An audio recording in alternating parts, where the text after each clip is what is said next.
Hi, my name's Nica Sy, and one of the many great things that I get to be a part of here at Bothell is our Becoming Anti-Racist in the Community webinar series hosted by Susan Burton. Now, Becoming Anti-Racist in the Community was created when we here at Bothell recognized that in order to live out our purpose of becoming Christ in the community, we have to be an anti-racist community. We know that anti-racism is an essential part of what it means for us to live and work as the body of Christ. So, as we enter this journey of becoming anti-racist in the community, it felt natural to do so by aligning ourselves with our church goals, which are transformed people, transformed relationships, and transformed conditions. And we started our first webinar with transformed people. In large part, what this meant was better understanding how we exist within a racist society. By understanding our own social location, where we exist with the many intersecting identities we each hold, we could better begin to understand how we exist in relationship with others. By transforming the way we think of ourselves, we can transform the way we interact with others.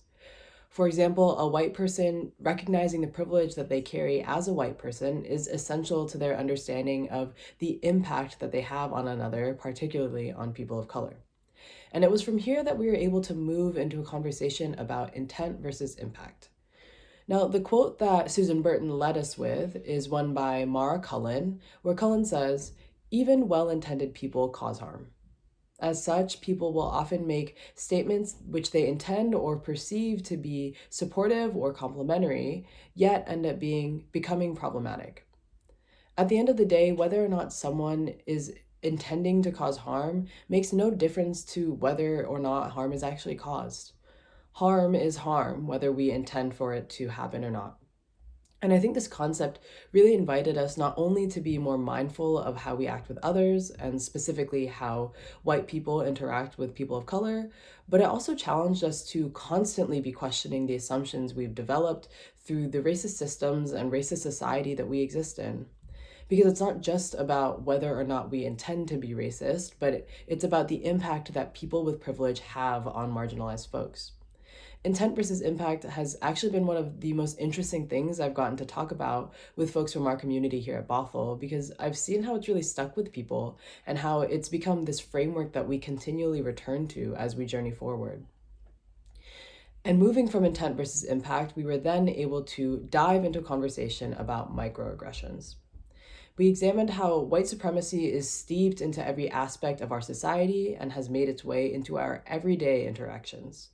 Interactions that might be unconscious or seem harmless, but are often rooted in racism and have severe impacts.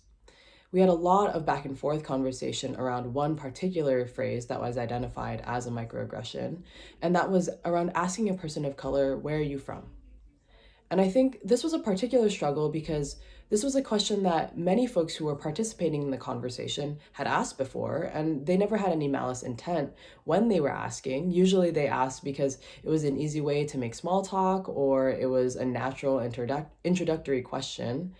But when we reevaluated that phrase while understanding how our larger systems, like our criminal justice system or our immigration system, treat people who are not from the US or even just people who are not white, we saw how the question, "Where are you from?" can carry significance that's really othering for those who are being asked. Even further, when we look at the ways that we may be automatically saying these microaggressions, we see how we have internalized the racism that exists within our society, and we are not now projecting that racism onto our neighbors as well, even unconsciously. And when we recognize that many people of color may be hearing these microaggressions constantly, that even though white people may be asking, "Where are you from?" because they are genuinely curious, a person of color may be hearing this question over and over and over again, and we can begin to understand the much deeper impacts these microaggressions hold. And so we ended our first webinar session with some words from Ibram X. Kendi. And Kendi says that we need to remove the phrase "not racist" from our vocabulary. We are either racist or anti-racist. That's to say that we are either supporting racist systems through our action or inaction, or we are actively working against these racist systems. And Susan Burton further challenged us by asking, "Who is God calling you to be?" Who is God calling us to be? And God is calling each of us to be anti-racist, and God is calling all of us here at Bothell to be an anti-racist community.